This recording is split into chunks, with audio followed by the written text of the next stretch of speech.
Welcome back to the War Pony Podcast. I'm your host, Cassidy Honey, and we are going to be bringing you part 2 of the Jerrad Hofstetter story. In part 1, we got to learn who Jerrad was and a little bit about him and his career and his family. And in part 2, we're going to go into him becoming a rodeo coach and kind of where that leads us today. So here we are, and I hope you guys enjoy the heart behind college rodeo.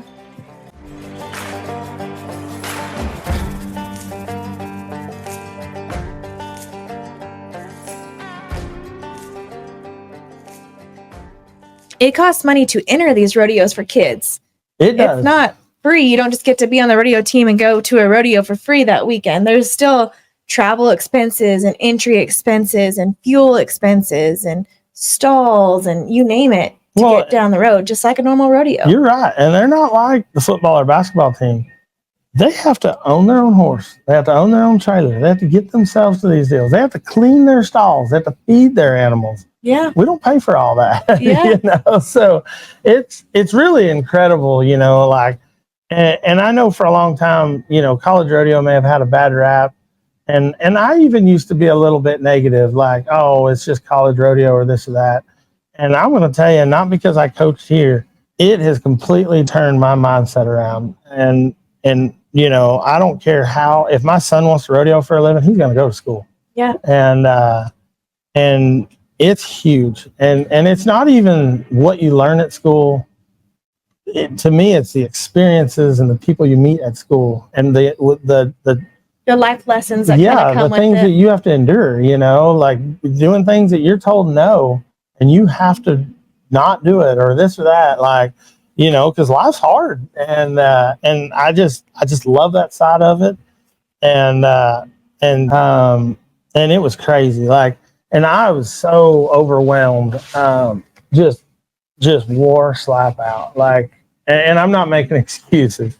I signed up for it and I loved it. I loved every bit of it. Now, did you have an assistant? No. So that's you. And I went to my old boss had gotten let go, and a new guy had stepped in, and I met with him, and I just told him, I said, I've got to have some help.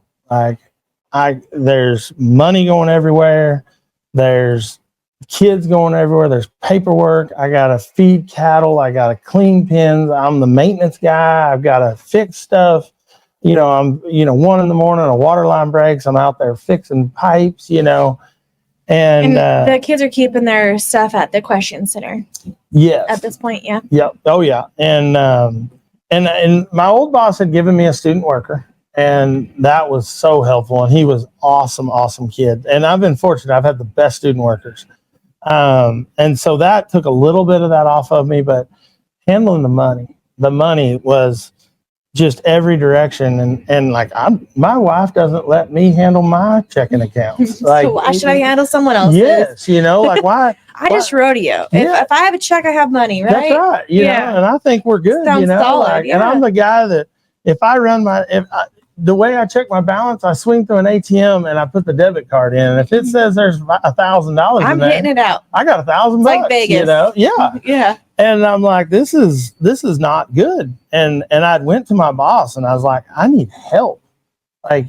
I can't, and there were you got a lot of people who are wanting to pour into that. So you want to make sure it's going to the correct place. And his response, and I'll never forget, I went to him 2 or 3 times asking for help. And his response was, man, we can't afford to help you or budget that.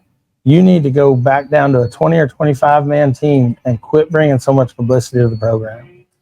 And I'm just like, wait, what? I'm like, I can't do that. I can't look at these kids and all they've done and the support they've brought in. And it's just wild because it's only making their school more recognized. Yes. Yeah. Oh, that's how I feel. And, and so it was just such a shame. And I was like, man, we can't do that. I ain't doing it. We're just and the bigger the numbers, the more we could raise. Each kid has to raise so much money. So numbers were a positive for us. Yeah. And then too, you want to create a good experience for as many people as you can. And who knows who 20 years from now would want to, pour back into this program and support it. and come back with their next generation and things. Yes, and I wanted to create something they could be proud of. So proud of that they wanted their kids to rodeo here and their grandkids. Like that's what we always wanted. We wanted to make it so awesome. Generation. Yes, and just be so proud to be a Red Raider. And we were doing it. We had done it. Like it's, and we were just getting on the spot. We were starting to get, and all of them were great kids, but we were starting getting more competitive kids.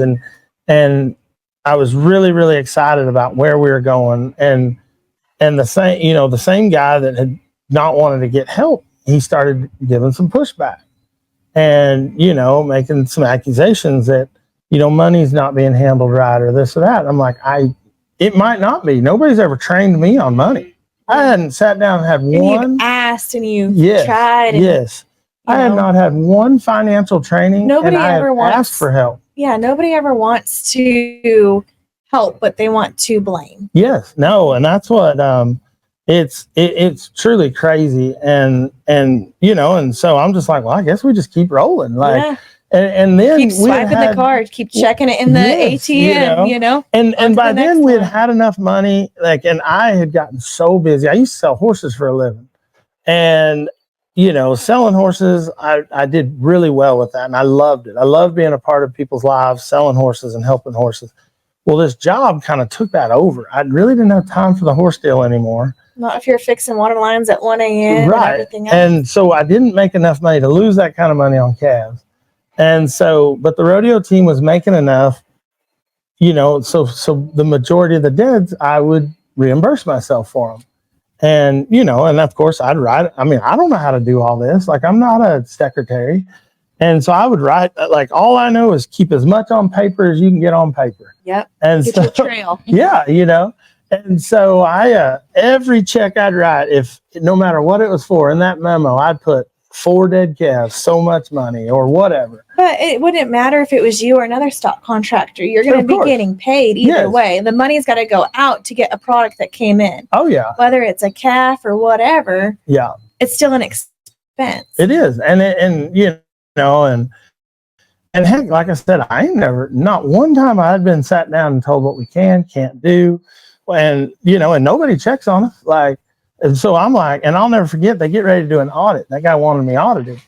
And, or we had deposited a check. They were auditing me when he took over. That's what it was. And I'll never forget the audit Department of Tech. They come out there and he was like, hey, we got to do this audit. They've never been in an arena before. Oh, no. And and the guy was so cool, man. Like, and I'll never forget, he goes, so what do you got? Like, can you give me all your records and accounts and this, and that? And I said, man, you ever seen Dodgeball? I said, I've got a drawer here of keepers. Because everything had a carbon copy. Yeah. I said, here's everything that I got. I said, I tried to write a check for everything I did, and here's all I got. Like, there's nothing, and he's like, oh my gosh. And so, and that poor guy, he went through every check and of course we weren't, to my knowledge, there was no wrongdoing, it just, like I said, we were just trying to survive. Yeah. Like, it just, and it was hard for the school to understand that. I think it's hard for the school to understand that because they see the money coming in and they see that rodeo going on. They do not have a clue what it costs to run a rodeo program. Or what it took all those other months leading up to that rodeo. Oh, my They just goodness. see the rodeo and say, oh, hell, that looks nice. Yes. That looks like it cost a lot of money. That looks like, oh, but look at the money that it brought us in. But let's not talk about, and you want to be able to provide things for your student athletes to get better throughout the year. And that's calves to rope, that's bulls to ride, that's stock, whether it's team roping or whatever, to be able to practice. Yeah. Oh yeah. No, and that's so much more. And that's the biggest thing, that we don't have scholarship money. We don't have these things. And I said, guys, if we will put on jackpots and we'll do all this and y'all keep working hard and raising money, I may not have scholarship money, but I will spend all this money to provide an opportunity for you. So what's cheaper? You get to rope all you want. You get to practice. You have every opportunity to get better. right here on this facility, free place to keep your horses. Like, what is that worth to you? You don't have to buy a tractor. You don't have to buy any of that. And we provided it. Like, and it costs a lot. Mm-hmm. It costs a lot to operate. And you don't just keep the same steers that you started off with or the same cattle. You're always buying and trading and selling. And door of it. Yeah. We go through 1,400 head of calves a year. Yeah. You know, and I mean, and these kids, they still put them on these jackpots. They'll stay till midnight just to raise the club $4,000. Like, you know, and it's all volunteer. Student driven. It is all student driven. They handle the office, the cash. I'm there overseeing it, and I usually run the neck rope. I want to make sure nothing happens. I don't want to get hurt, of you course. know. But it's 100% student run. Yeah, I mean, I went to the last one, and it was a good jackpot. there you go. Really Like, they're awesome, and you've seen those kids work. Is that not the coolest thing you've ever seen? They're on it. They when you go up there to pay, they're like, they know. They don't look at each other or anything. They're like, this is what it is. Sign this, and then hand me the money. There you go. You know, and that's what. And so we get, and my boss had me audited a couple times and didn't like the answers, so he had me audited again. And then this last year, finally, some account stuff came up, and I didn't know our off-campus account. And so you just had an account and a debit card, no different than you personally. And well, whoever set that deal up, it was on the foundation board account. And the school, I didn't know, you know, and the school, all this money's running through there, and they're like, what is this? Yeah. And they didn't know that account existed. And so they're like in a panic, and, you know, and they get it all right, and they have meetings, and they this and that, and they take all that money and they move it on campus. And, you know, when they finally sat down. That's the first time this last fall, almost a year ago, the first time they sat down and given me real rules. Real, like, an understanding of how this money can be spent, how it can do this. And we got. And maybe part of that just because for so many years it had been in the hole, and it had been like a they didn't worry about toss. You well, know? yes. Well, and you know, and a lot of, you know, one particular person, for some reason, he really thought that I was stealing or taking money for my own personal gain. And I guess before they did all this, I had asked, I know what it was. I had asked for help so many times, or, you know, 2 or 3 times in 2 or 3 years. And as you've I couldn't get it. Like, how many, how would you say that? It's like not even quadrupled the size of the team. I mean, you've oh my gosh, blew it out of the water. So you're going to need more help. Say like it was like 600% increase in students. Oh yeah, it's unbelievable. We have 117 kids this year. Yeah, you know, of course you're going to need more help. Well, and that's what, you know, and so we have a committee, and I was like, guys, the way this money is going to be spent, I don't know. We're nervous. We're afraid because a lot of our donors donated because they've been burnt by Tech before. They've been burnt by Texas Tech, and they said, we will give this money, but you make sure the university don't touch it. Well, that group, when the money went on campus, they were like, we've said all along, we are not letting Tech touch our money. They've been burnt by other organizations, athletics, whatever it was. Yeah. Crap. Let me go back. Well, we didn't have help. I went to our committee, and I said, guys, I need help. Like, it is me and a student on these accounts, and there's a lot of money. I mean, over $1 million went through there. And I'm like, I don't know how to balance a checkbook. Like, you know, so I got a wife. Yes, you know, and I'm just like, guys, like there has to be some structure, and the school won't provide it. They just wouldn't. And they were like, hey, we want to start our own 501c3, and we want to help these kids differently. And I was like, man, that would help me a ton. It'd protect my name, keep my name out of the money. Like, you know, because whatever accusations already out there, let me get out of the way. You know, and the school kind of thought there was things going on that weren't, and they just think there's so much money. They're like, where did it go? And I'm like, it costs a lot of money to do what we're doing. It just does. You guys are around it all the time. Yeah. Behind the scenes, it's expensive. You know, and keep in mind, I'm using my own truck, my own trailer. We use all our own equipment out there. you know, like you don't get paid for any of that either. And so even at the school, if they tell somebody they paid for it with money our kids raised. Yeah. The school didn't give us money to pay for it. The kids had to go raise $10,000 to spend $10,000. And so we started this so that there would be a real board overseeing the money and making real decisions, because we would just have meetings. At our team meetings, we would just, hey, y'all want to buy jackets? Yay or nay? I mean, we would just vote, and that's how we would do the minutes, and you know, and that's how we would buy stuff and spend money. And as a club, hey, you guys want to spend $40,000 on putting all new sheds and new pins down there? Yay or nay? It was their money. So when we bought stuff or paid for things, you know, and we still made those decisions. It was still a group decision. It was, you know, but really nobody was overseeing the account. Right. And nor were we ever trained for it. Yeah. Well, when all this went down, they moved everything on campus. And there was a little bit of scarce because we just didn't know if we could do the things that we had done, as far as we've got a gate broke. And we need to fix that gate, and I need to go buy something. And so we got nervous because we didn't know that they'd give you a P card and you could just go buy this stuff to fix it real quick. Or is it going to be approved? Am I going to be questioned? There you go. You got to open POs. You got to you got to get approvals. And that gate's probably got broke at 7 p.m. on a Friday night, and no one's going to answer till Monday, but you got to do something. Yes. You know, and I was set up for failure as far as doing things correctly, because I didn't know how to do it. Yeah. Any other coach, every other school, they have people that handle all that. Yeah. And just way wild to me, because Texas Tech is such an established university. Like, it's been around for so long. It's just crazy to me that there's those gaps in those situations. You know, well, we're a club, and there was never any money. It was more so they just lost money and begged somebody to get them out. They were not prepared for what we brought to this club and to this university. And it really probably shouldn't as much be a club anymore as it is an actual part of it really, you know, it was program. growing. Yes. I mean, and it's a funny deal, you know, back to that, like, because we always thought if we made this thing big, the university would see the value in this program enough to financially help pay for something, give us some money.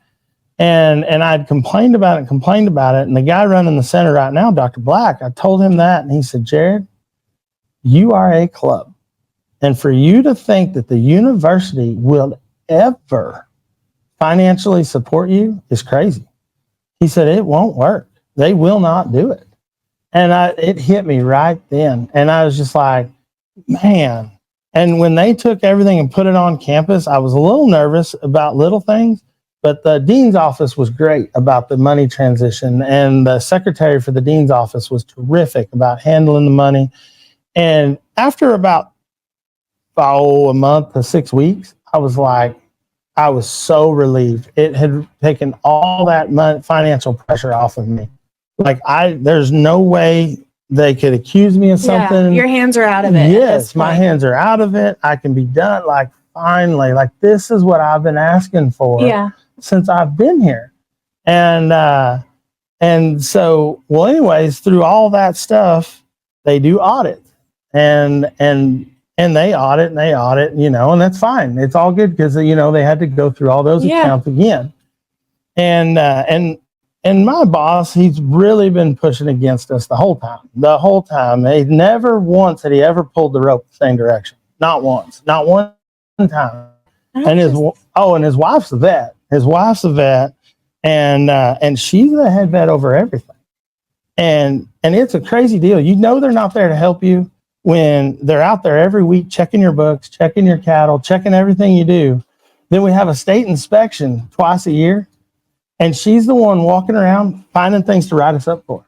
She's writing us up. She's been there every week. She's been there every week writing us up. And what are they looking for, like, when she's out there? So when you said you keep the books, right? When you say books, I naturally go to, like, accounting books. I go to money books. So these are cattle records. Okay. Like, and these are good rules. These are good rules for good reasoning. Yes. I mean, you need to have proof that you're taking care of them. You're looking over them. What are you giving them medicine?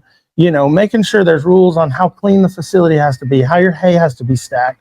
And it might sound like a pain. They're good rules. They need to be in there. You know, I mean, if you had the quality. Yeah, if you left for the summer and you had somebody watching your stuff, you're probably going to leave a list of rules. Yeah. You know, and I'm going to come home and I hope that it looks a lot better than I left it. Yes, you know, and Yeah. so, you know, so they're all for good reasoning. But for some reason, somehow these two have hated us from day one, and they wanted us gone. They didn't like, the more successful we got, the more worse it pushback we got. The more we did, the more I was doing something wrong. And it just, I mean, it just kept escalating.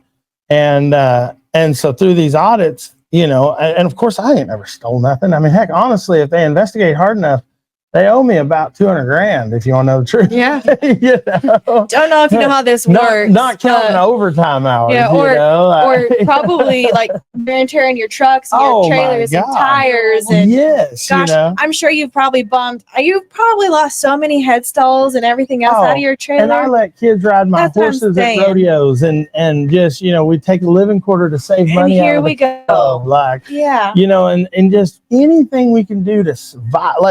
Like even if I wanted to steal something, there wasn't any money to steal. Yeah. Like even though it looked like it, there's nothing there. Yeah. Why are you building the kids, trying to get the kids to build money that you want? Yeah. Why would you know? Or why would you not go back to training horses and selling horses and doing those things that didn't cost you money and cost you time away from your family if you're just going to steal? Like, well, and the people that were closest to us, they understood. You know, Jerry Corman, he's on our advisory board.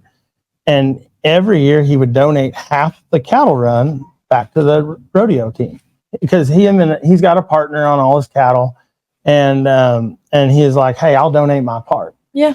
Every year when we would do pretty good, he'd be like, Jerrad, you don't make enough money. Like, can I write this to you? Can I write this check to you? Like, you need this money. And I'm like, Jerry, you can't do that. Like this team needs that money. It needs it. I so appreciate it. But I will be okay. Yeah, I'm like, I'm fine. Like that's not what we did this for. Yeah. We did this for these kids in this program. And every year I think he's been trying to get me to take money for 5 years. And several other donors are like, we want to write you money because they've gone to the school. They've gone to the school and tried to give money to up my salary, and the school's told them no. And they've, you know, and things like my boss had told a donor, he said, because they demanded that I get a raise. And he said, we are not going to give a raise to an uneducated staff. Is that we're not doing it. And like, it doesn't matter what you brought to the table as far as increasing their numbers or their school's reputation. Oh my gosh. And that's what he didn't want. Yeah. He didn't want it. The more successcul we got, the harder it got on us. I don't understand that. To this day, I still don't understand. Yeah. And maybe they have good reasoning because he's not dumb. He's not a dumb guy. Yeah. So he has some reason. I mean, maybe he just knows that rodeo is just a money hole, and he's like, we're out. Maybe, but we weren't costing them anything. Yeah. You know, we made sure we never financially put that university in a bind because when I took the job, that was the issue. Yeah. They owed everybody money. They didn't take care of cattle. Calves were dying. There was dead calves everywhere. Like, because they couldn't even afford medicine. Yeah. Like it was bad. And so kind of going back to the book. So she would come every week and write them all and give you the thumbs up and you're good to go. Oh yeah. But then we have an inspection and she's out there with tape measures, making sure, looking under pallets and like finding something all the time. And I'm like, who's supposed to be getting wrote up here? You guys you guys fill these books out every week. And you told me I'm doing everything. That's kind of what I was wondering is how does that liability fall back onto you when they sign the books? Yeah. You know, and we've asked for help and we've asked for not once have we ever had a training. Never once have they done cash handling training. Yeah. They haven't done nothing. They're just like, good luck. Here's an account. Y'all are good. Have fun. Hope you guys have your little rodeo. Right. You know, and I'll be honest, the university was not ready for how big that rodeo got in 4 years. Quick. Yeah. I mean, big. I mean, it went from I mean, even the decorations. Oh my gosh, this committee of volunteers, I have I know a couple of them that come from where I'm at. The best volunteers you could ever imagine. Like, well, I've had people tell me that because I've been to the rodeo several times, that it's better than the CNFR. I've been to both, and I'm going to tell you the CF, and it's a prestigious deal. Yeah. But that Rodeo Cooks Garage blows the CNFR out of the water. And I love the people that put on the rodeo up there, and the college finals is amazing. Yeah. And Jim Dewey's in there now, and I think he's going to do some really cool things, and he's going to grow it. But no, that deal at Cooks is awesome. And I don't say that because it's ours. I don't. I think it just has to, when there's the right people in the right places, and it's just everyone's working together, that's the product you get. Well, and it's hard. And, and the school started having meetings. They all think somebody's getting rich off this deal. They have no idea. Everybody's broke. Cooks donates everything. These volunteers donate their life toward this thing. Yeah. And that's kind of what volunteer means. Yes, and there's no money. Like, it's just enough money for us to make it through the year. Yeah. And so the school kind of got involved, and they met, and they met with our Behind the Chutes, because Behind the Chutes now was established. And so it is Behind the Chutes. So they're the 501c3 that was put together to handle money for people that didn't want their money to go to tech. And it's still to support rodeo kids. Like, that's the whole point. And now, is it only rodeo kids at Tech or rodeo kids across the board? It originally was for Tech Rodeo and anybody in the local community. So if there's other rodeo clubs or groups in this area, it's to support them. Okay. And even like amateur rodeos, anything that needs a little support, that's what they're here for. And so that's what Behind the Chutes was for. And it was really a cool deal. And then too, like, they keep all the books, everything's legit. If I do use their money for something, they'd give me a card. I have to turn receipts in. Yeah. Like, it's there's legit. A system. Like, yes, like we're actually we feel like we're actually doing things by the book, and I'm like, this is awesome. Yeah. This is the way it needed to be. And the school has the money on campus. And I'm like, oh, thank goodness. Behind the Chutes is doing that. You're like, I don't have a receipt full of carbon copies anymore. Yes. A drawer, like, you don't need it. Oh, and so the university starts realizing how many rules we'd been breaking. Well, nobody told me what we can. Where was this rule book? Yeah, I ain't never had any rules or told what we can or can't do or contracting. The several times you've asked. Yeah, like, I'm just out there on my own, and and so I'll never forget. Like, so they want a meeting, and they were like, "Hey, you guys have to have all these rules," and we're like, "Oh my gosh, there's no way we can have the rodeo at Cooks that way. Like, there's no way this is going to pass all your approvals." And they were like, and then they made the comment. They're like, "We want part of the beer sales and alcohol sales at Cooks." And I'm like, "Excuse me." Yeah. I'm like, first off, they ain't making no money. Yeah. And come to find out, and it was my boss at the time who had said that. And I think it's illegal to take a percentage of alcohol sales. And not just that, but isn't that through Cooks? Like, don't they have their own? I would assume, like, Cooks would get it's not Texas Tech Rodeo Association beer sales, right? Here. Yeah, no. Like, y'all's hands are pretty much wiped at that point when it comes to what they are providing at their facility. Yes, no, you're exactly right, and so greed goes a long way. And everybody thinks there's money there. Yeah. And so when all this came about, the foundation board got involved, and the head of the foundation board, they had another meeting with Behind the Chutes, and they said, "Hey, the rules state no volunteers can, if they are not an employee for Tech, they cannot help raise money for this rodeo, nor can they help pay for this rodeo. If it is going to say anything Texas Tech, it 100% has to be run through the school," which is fine. Yeah. But I'm like, so my people can't help? It's crazy. There's a saddle pad company out there, and you cannot even get a school emblem anymore put on a custom saddle pad. It has to go through the school. Like, so many stuff, like, so much of that has changed. You can't just get a logo because, even if you're on the rodeo team and you're putting Texas Tech's on there, so much of it has to be ran through school. Yes. Mm-hmm. And I get all that. Yeah. That school, that's their brand. They earn that. Yeah. And there's been some backlash on it a little bit, just more so than anything. we're like, what can we do? Yeah. What can we do? And so they probably can't provide you with that answer. Well, let's tell you what you they can't want do. to, but they don't know what they're doing either. And I don't mean that bad. Of course. I mean, well, there's probably a lot of gray area. There is. And it's hard to go put your name out in the gray when you don't know what the other side of that looks like. Oh my gosh. And so we have to separate all our volunteers. We have to separate the rodeo packages and the college rodeo. We don't know what raising money was going to look like this year. And so for me to financially protect the program, the last thing I ever want to do is put on a $250,000 event and that's only raise $100. Yeah. It scared me to death. I'm like, guys, I'm going to move the rodeo back to the equestrian center until we figure out how to do this. Yeah. Like, I don't know how to do, I don't know what to do. Yeah. And I'm trying to protect the kids and their money. And you know, you don't want the extra expense of not having it at the already paid for facility. You know, you don't want to have to go to Cooks and be in debt to Cooks and in like all reality, and I love Cook's Garage and I love what Behind the Chutes is doing.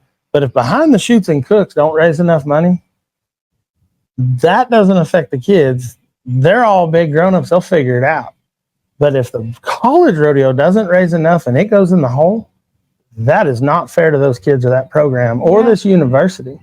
And so I'm like, man, we have to protect that. And kind of going back to, you know, is there's kids that are countries away from where their home is. Yes. You know, and those families have essentially put these kids in your hands and said, here, you know, these are now your kids, protect them.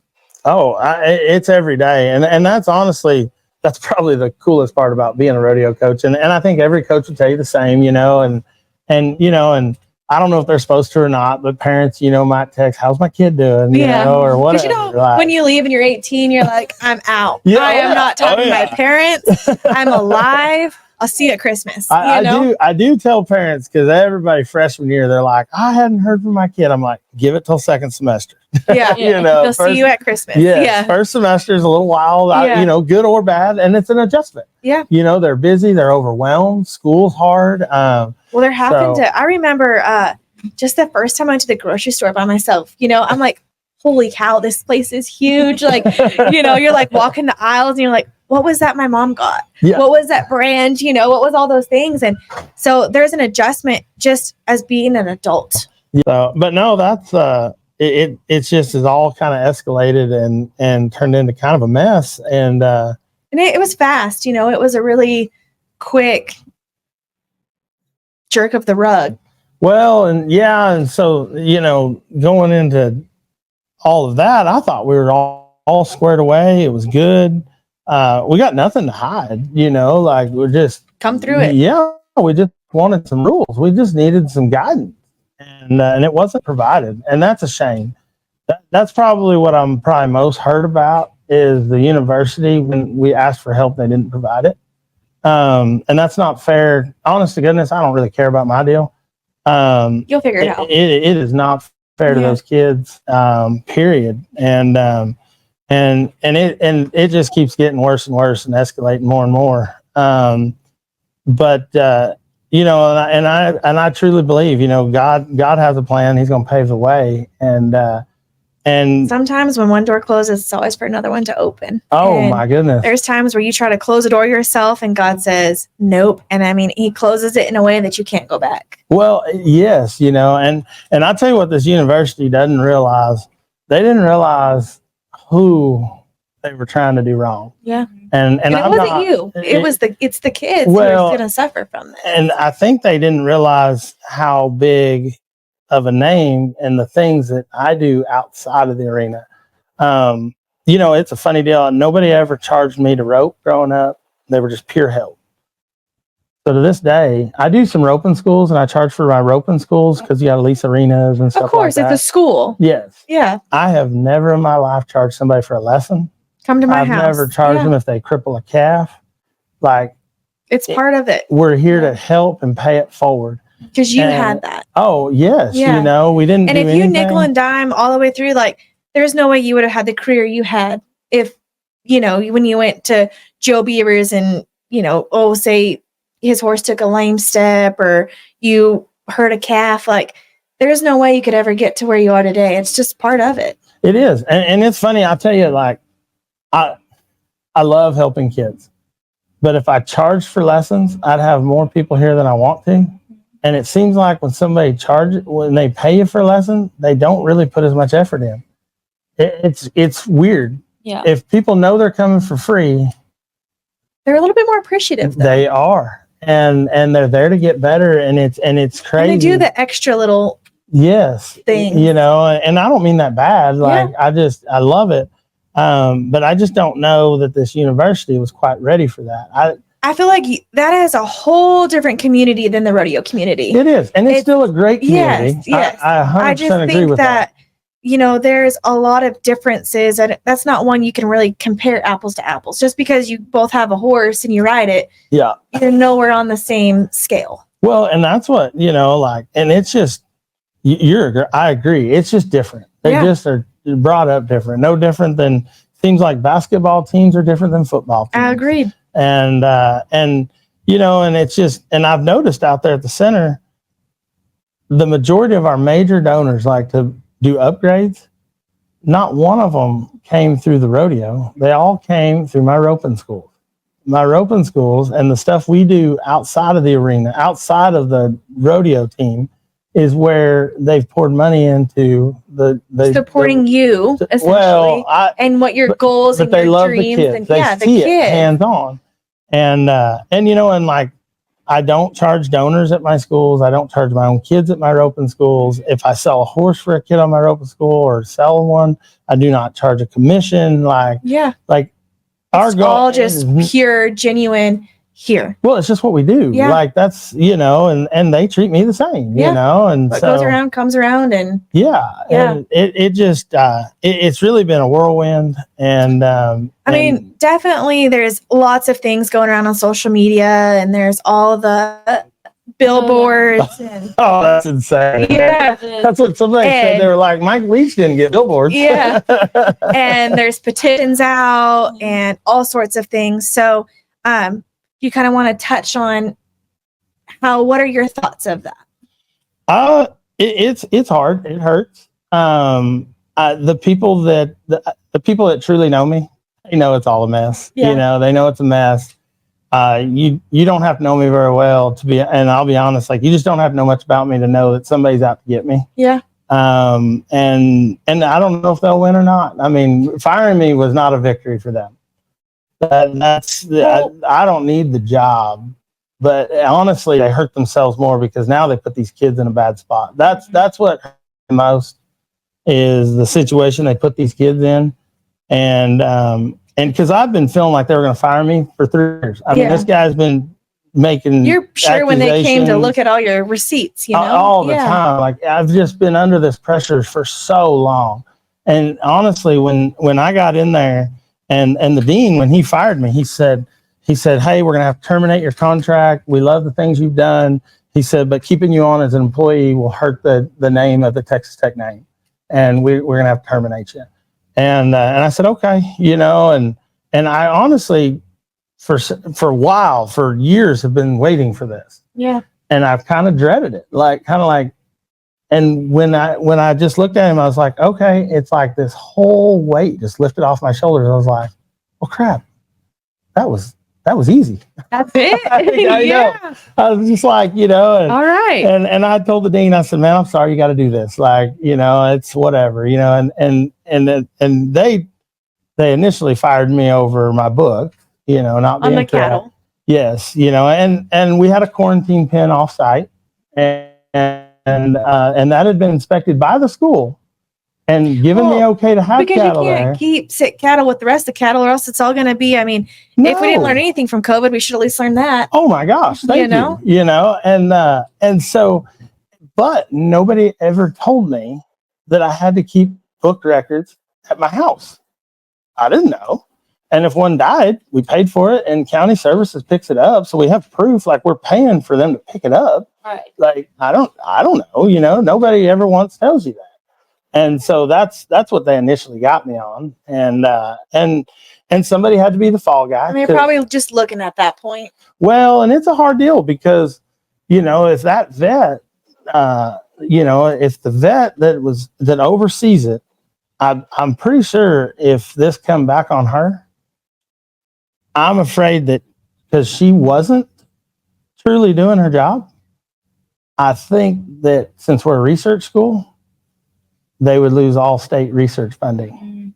So it was money. It was a money deal. And they're gonna find every reason to hang me out to dry. And that's okay. I mean, God has something else in store, and we're gonna do so. We're about to do some things that I've always wanted to do, and I was wanting to head into doing it before I became the coach, and then I just got so overwhelmed with trying to help these kids and trying to grow this program and this brand, and I'm a little hurt because we did a lot of that. And not one time did the university tell us we did a good job. Yeah. Not one time. They didn't come to our rodeo. Man, appreciation goes a long way. The chair of this department, he's our boss. And we are putting on the largest rodeo in the world. And he's never once come to our rodeo. Like, there's something wrong with that. That's like if our athletic you got to be a little curious. I know. You just got to be a little curious. Before you go into your future stuff here, I just want to kind of clarify. We kind of off record talked a little bit about this, but you don't necessarily even know half of the things that are going out on social media.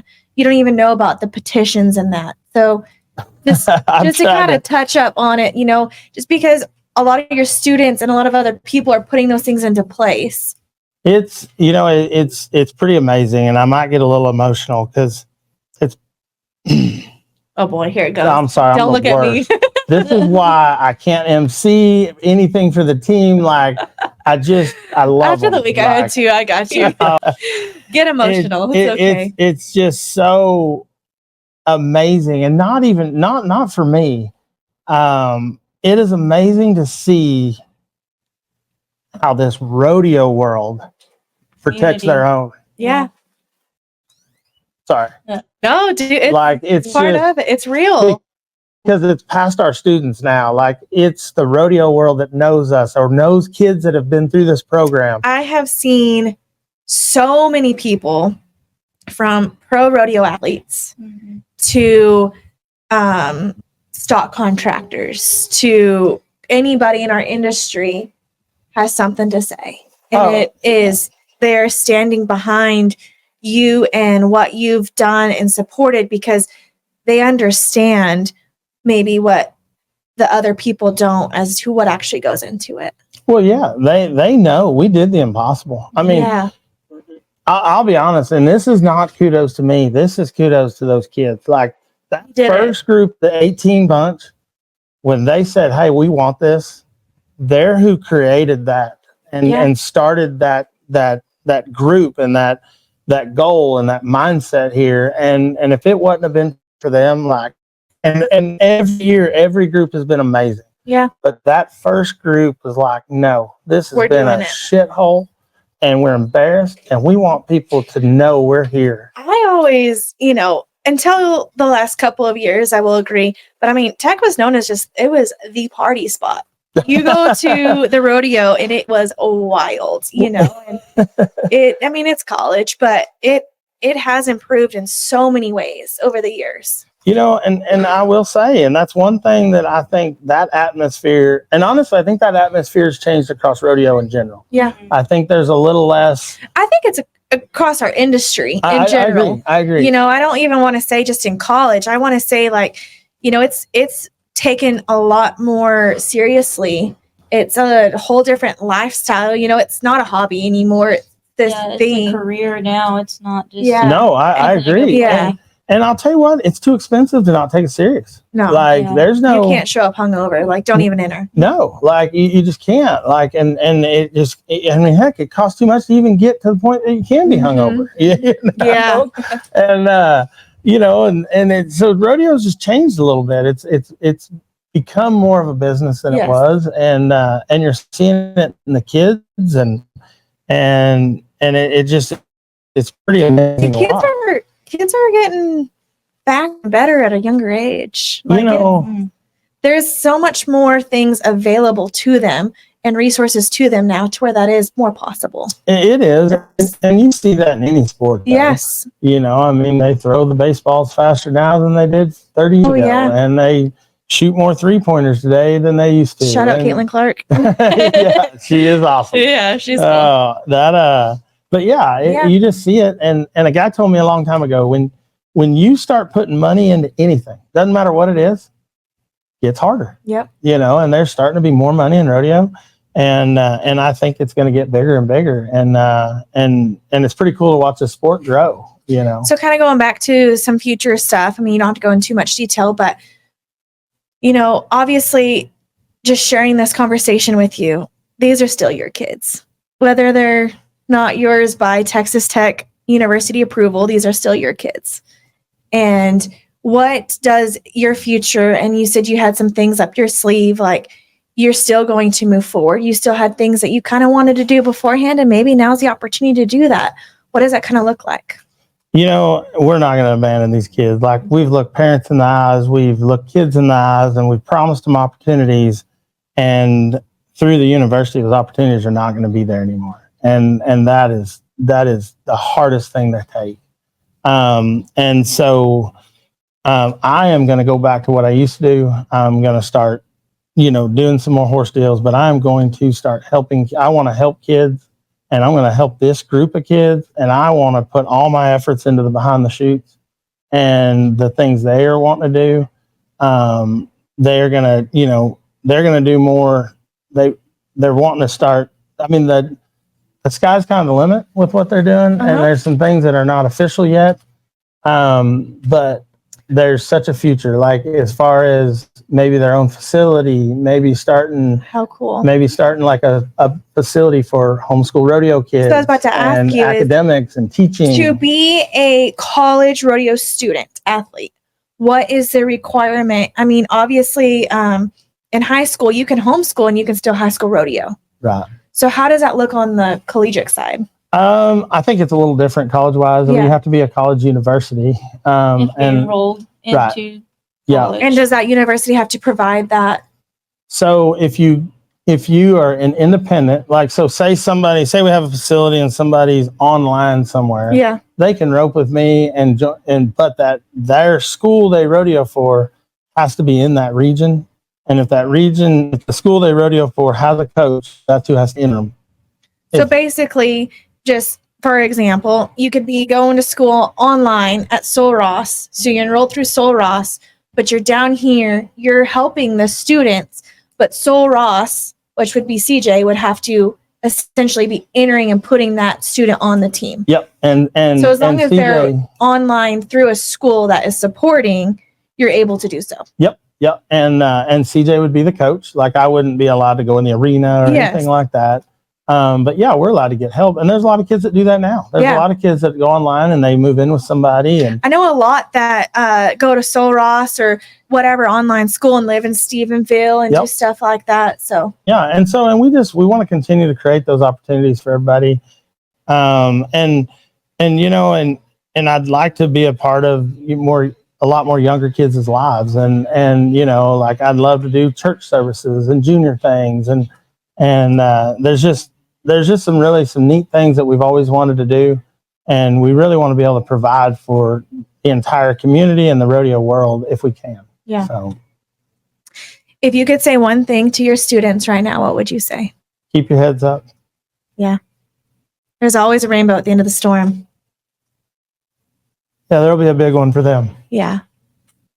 There's so many people that are now hearing your name that had no idea who you were before 48 hours ago. Yeah.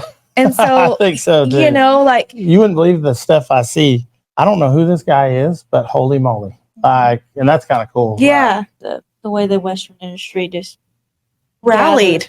Oh my gosh. Yeah. Like, but I think it's important that people still know, like, this, you're still you. Like, you still had the career. You still did these things. Like, this is what your goal and your passion and your drive was for these kids. Like, all this social media fame aside, this is who you are. And that's what I wanted to capture. And I'll be honest, and I've said this before, like, for me,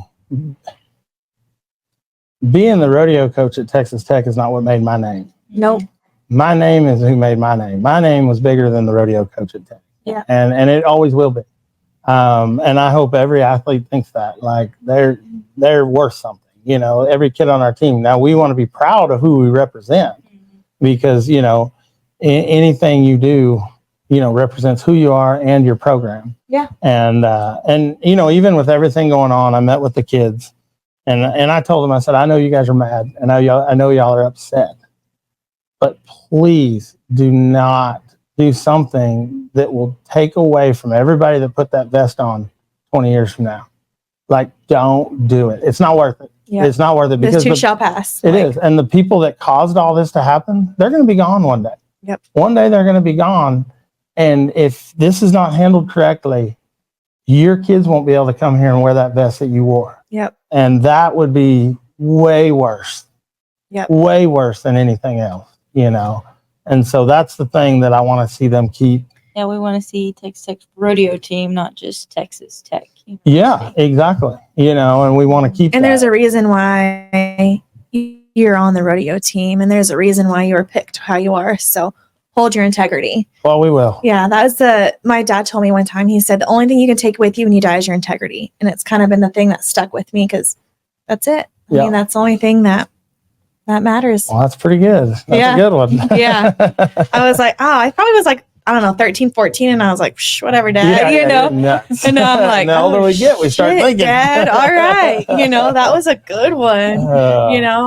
I always tell everybody, I'm like, my dad said this once, but it is true. And he also said nothing good happens after midnight. And that is also true. I agree with that one. Even to this day, if I, for some reason, hang out with somebody, I'm like, oh my gosh, I gotta be home before midnight. Yeah, 10 o'clock, we gotta wrap it up. Yes. Mm-hmm. Oh, anyhow. I always end my podcast with the question is like, why is West Texas special to you? But why is West Texas special to you? I would have never become who I was professionally in the rodeo world had I not moved out here. Moving to Lubbock and meeting my wife changed my life. And getting away, the East Texas, the Stephenville area, all of that, there was just too much. There was too many places to enter every week. There was too many things. Oh, it is. And it came more about where am I going next versus being in the practice pen and getting better. And I got up here and it was just me and my wife and I practiced by myself and I went to less places and you just had to be better than you. Well, yeah, and when you go to less places, it makes you make every time you nod your head more important. And so it really changed my whole focus on rodeo. And then the people. There's great people and bad people everywhere in this world. But West Texas, I'm telling you, there's not better people in this country than this West Texas. And I don't mean that to be down on anybody else because I have just amazing friends everywhere. But the people here, they don't even have to know you. Yep. And I mean, heck, all this social media is a proof of that. This is just unbelievable. They're hurt, it's crazy. This has been a whirlwind. Yeah. So, but that's probably my favorite thing about West Texas. Well, I do really appreciate you still wanting to do this podcast and things. And I think there's just a lot that is good to be talked about outside of the chaos going on right now is like your career and what it was like as a coach and things like that. And I just really appreciate you taking the time out to tell me about you and your family and how you got to where you were today. Well, I appreciate it. And I know this wasn't exactly what we originally planned on talking about. That's all right. This was set up before all this happened. Yeah, so I do. But, well, awesome. Thank you. All right, thank y'all. All right, guys. Well, stay tuned. Thank you for listening to the War Pony Podcast. If you have a story to tell or want to be a sponsored ad on our podcast, you can always contact us at Cassidy@warpony.co. That is CASSIDY @warpony.co. Or you can always find us on Facebook, Instagram, and TikTok @warponyco.